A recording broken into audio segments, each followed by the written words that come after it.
ټولو راغلو ښاغلو ته ستړي مه شئ، بخیر راغلی وایم، ماښام مو بخیر، هر کله راشئ. زه همت یم. سلام دوستان مهربان، دوستان عزیز. همچنان من عرض سلام برای همه مهمانان عزیز که امشب با ما هستند و مخصوصا دوستانی که از راه دور اینجا تشریف آوردند. خوش آمدید میگویم. نام من خاطره آنقا هستم و من همراه همت جان امشب پکتیا را برای شما معرفی میکنم.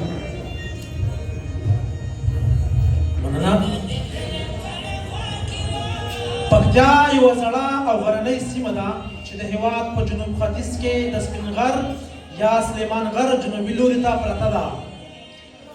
پکتیا سیمه د شمال لویدیځ لوري ته د لوګر او غزني سیمو سره او د شمال لویدیځ لوري ته د ننګرهار او د کورمې له پاڼچنار سیمو سره نښتې پولې لري.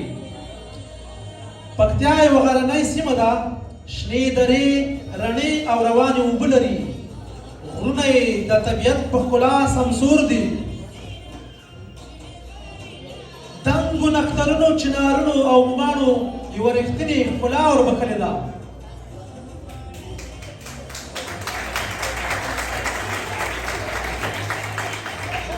پکتیا یکی از 34 ولایت افغانستان با مرکزیت به شهر گردیز می باشد.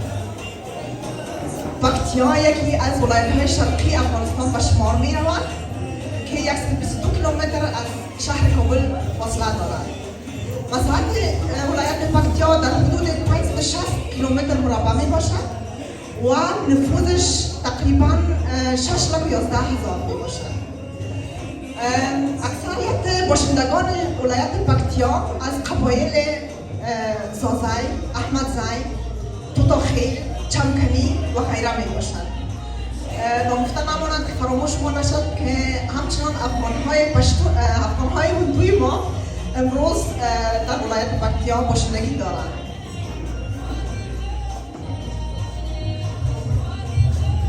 پکتیا د جرګو او مرکو وطن دی. پکتیا هم لکه د افغانستان د نورو ولایتونو په شانتې ځانګړي دودیز خواړه لري چې تر ټولو مشهور یې ډنډکی دی. ډنډکی سلګونه کاله مخینه لري. ډنډکی پکتیاوال په اخترونو او یا چې کله ورته ډېر نږدې دوستان راشي پخوي او په ډله ییزه توګه یې نوش جان کوي. ډنډکی له غټو وریجو، ښوروا او له کورنیو غوړیو څخه جوړیږي چې د نورو خوړو پرتله یې مصرف کم او خوند ډېر دی.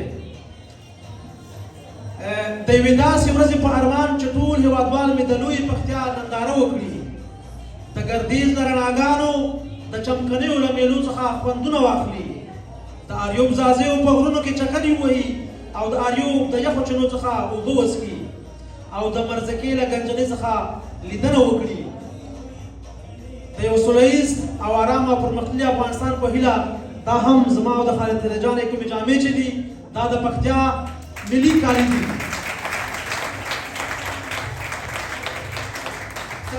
تشکر. میخواستم یادآور شم که پکتیا بسیار معتبر است در تولید چوب که در سراسر افغانستان رسیدگی دارد و همچنان یک میوه خشکی که بسیار همگی ما دوست داریم جلبوزه می باشد.